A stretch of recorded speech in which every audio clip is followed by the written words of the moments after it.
Thank you, Mr Acting President.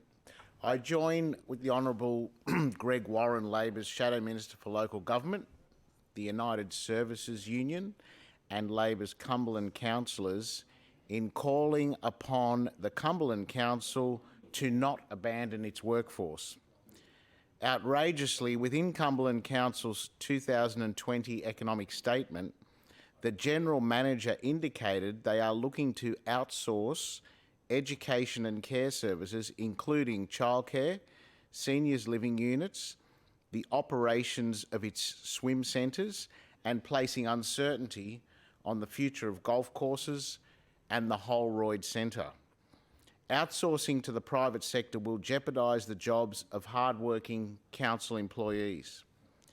These diligent workers have been providing outstanding services to the Cumberland community and have proved their commitment by being on the front line during COVID-19. Workers should not be distressed about their jobs during the pandemic. Liberal and independent councillors should not be looking to abandon them.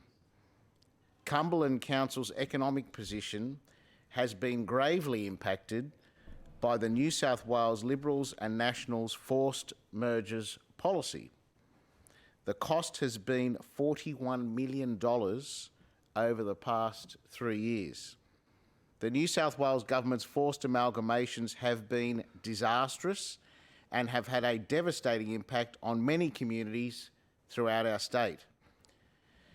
After the New South Wales Government instituted a policy that caused financial harm to certain councils, such as Cumberland Council, they have now turned their back on them.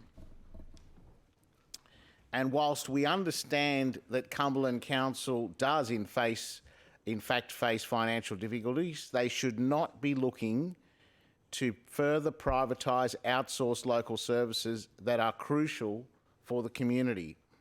Labor councillors are extremely concerned that the proposed outsourcing will see the withdrawal of fundamental services and facilities for the Cumberland community. They are also concerned that the council will no longer be able to act in response to the changing needs when servicing the community.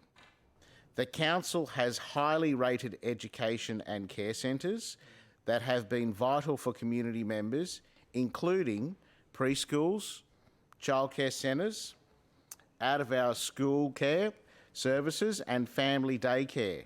There are 17 childcare centres that benefit some 600 families. Some of those have been servicing the community for 30 to 40 years.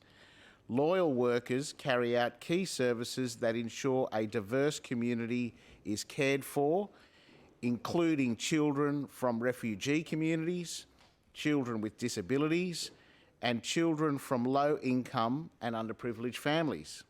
Seniors in Cumberland also deserve dependable and secure care. Privatising Cumberland Council services and outsourcing jobs means that the council will no longer be able to ensure they are delivering inexpensive, culturally sensitive, disability-friendly and high-quality services. The Cumberland community and its council workers deserve better and must not lose out because of the New South Wales Government's reckless forced mergers policy. And I think, Mr President, that in order to try and solve a problem of financial distress created by the New South Wales Government's forced mergers policy, outsourcing and privatising is certainly not the answer.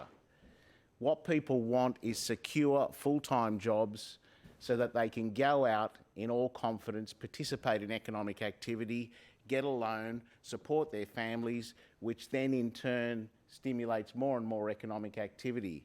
And the idea that this mentality we've got where we think that because a bottom line is improved superficially by outsourcing because of lower cost, ultimately leads to negative consequences because it creates a downturn in economic activity. And council needs to think through these things. These are people's jobs, their livelihoods.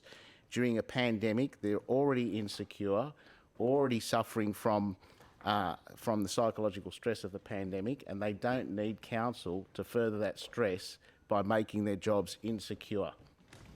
The Honourable Ben Franklin. Thank you, Mr Deputy President.